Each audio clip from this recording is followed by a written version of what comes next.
Yeah, now we're moving on with the devil's bait. The devil's bait. That chapter 3, from the first verse to the eighth. Now, you see that the devil has approached man, has approached the woman, and they they are together. Actually, according to the Bible, they were together. According to that verse 7, where the woman is giving the fruit to the man who was with her.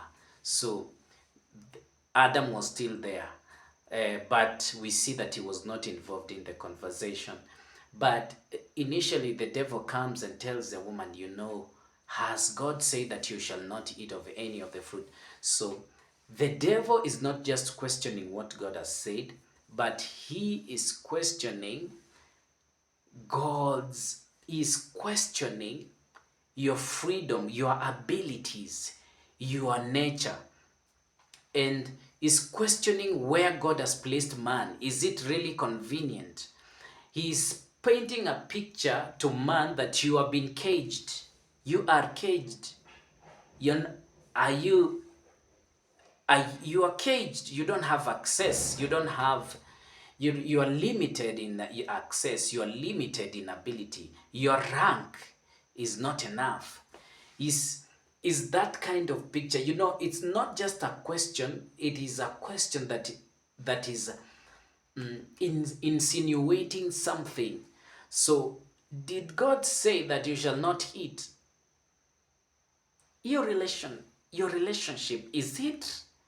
So he's questioning, man, do you think you have access? Do you really think you have access? And then the woman was quick to answer, because the question was not right. Was quick to answer. He said, no, no, no, no, no, he did not say that. But he said, we shall not eat of the fruit that is of the tree. We shall not even touch it.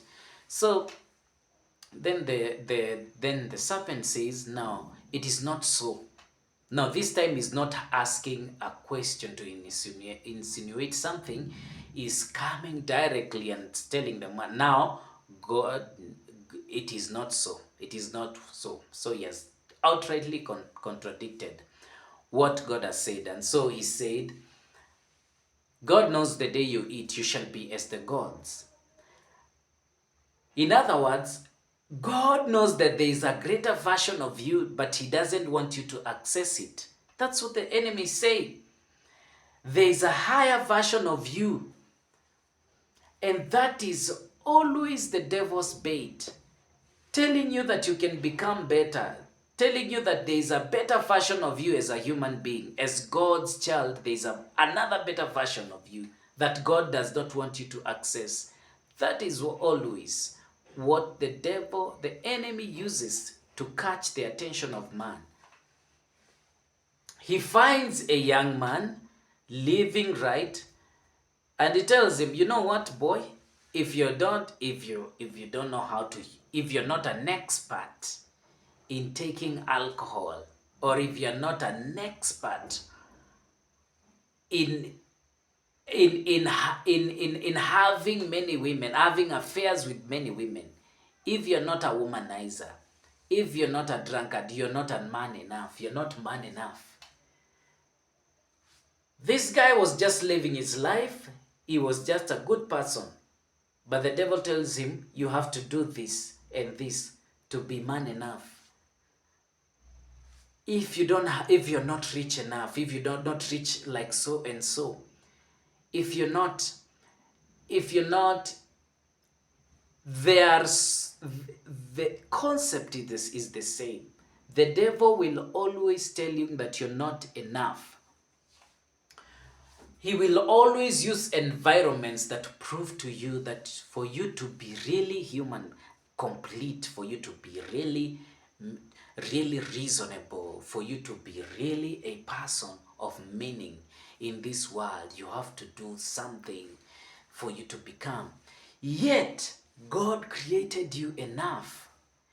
God put everything that you needed for life inside of you for you to discover, to explore and use.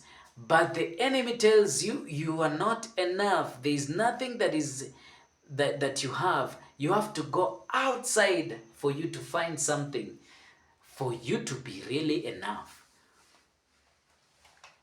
And this is the bait that the devil uses. The same bait that he used in Adam is the same bait. You remember when Jesus was at the onset of his ministry, the devil says, and he went to the wilderness to pray and to be tempted. And as he was there, the devil came, and the devil took him to places. He took him out there, up at the higher cliff, and he showed him the kingdoms of the world. And he said, if you worship me, I will give you. So Jesus had no problem. Jesus was just living his life. So what is the idea? The idea is telling Jesus, you're not enough. You need to be a ruler of this. You need to be a ruler. I am going to give you to rule. I'm going to give you these cities, these kingdoms for you to rule. Was Jesus the Son of God even without the cities? Even without the kingdoms, Jesus was still the Son of God, and he was doing life. He was still fulfilling his purpose. Actually, Jesus says that the Son of Man has no place to live, has no place to sleep. He doesn't even have he doesn't even have a plot. He doesn't even have a house that he can call his.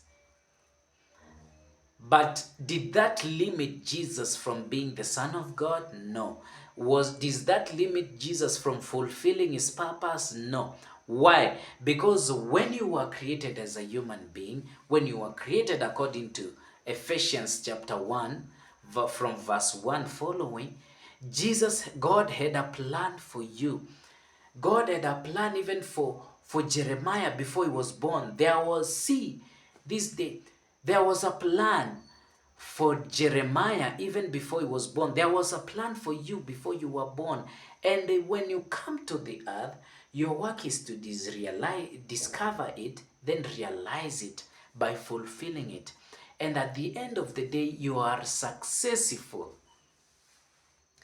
How many people have ended up being tricksters, con men, people that can no longer be trusted, because they were pursuing, because they were convinced they are not enough, they need to do something. They need to do something greater. There's something they need to do to fulfill. Jesus was successful even without a house. Jesus was successful. So your work is to discover your purpose. And when you discover that purpose, there is also power within you to do it, to fulfill it. So man had been given everything to have dominion. But the devil came and told him that you do not have it. You need to do this for you to have it.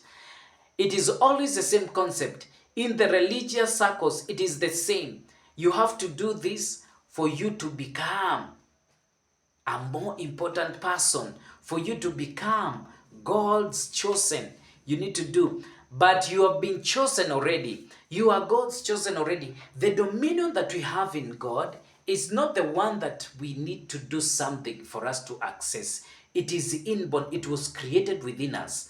So as we grow up, we discover it, and then we begin to naturally function in it, and we become God's chosen. Now, the devil knew what man had, and he wanted to steal it. And for him to steal it, he had to make him separate himself from God or work independently. That's why he's telling him, you shall be as the gods. Those are independent deities. Those were independent deities that even today they are there, including him, the devil himself. He had become independent. He had broken out from God's fellowship, and he was just living on his own. So man took the same path. He separated from God. But as soon as he separated from God, the Bible says that he discovered he was naked. He was outside. He discovered he was a lie. It was a lie. But he had already committed himself to be an independent fellow. And that is what we call sin. Sin is living independent from God. Sin is living outside fellowship with God. That is what we call sin. So this is the fourth episode of of our our study of reclaiming our dominion. Now we have come to the place where man separates himself from God, and now we are going to move ahead and see the redemption plan. What happened? What was God's plan? What did God decide after man separated himself from God? So keep following. Thank you. I have received comments. I've received I have some of you have been watching this content, and I'm grateful. Thank you for always taking your time. Enjoy yourself.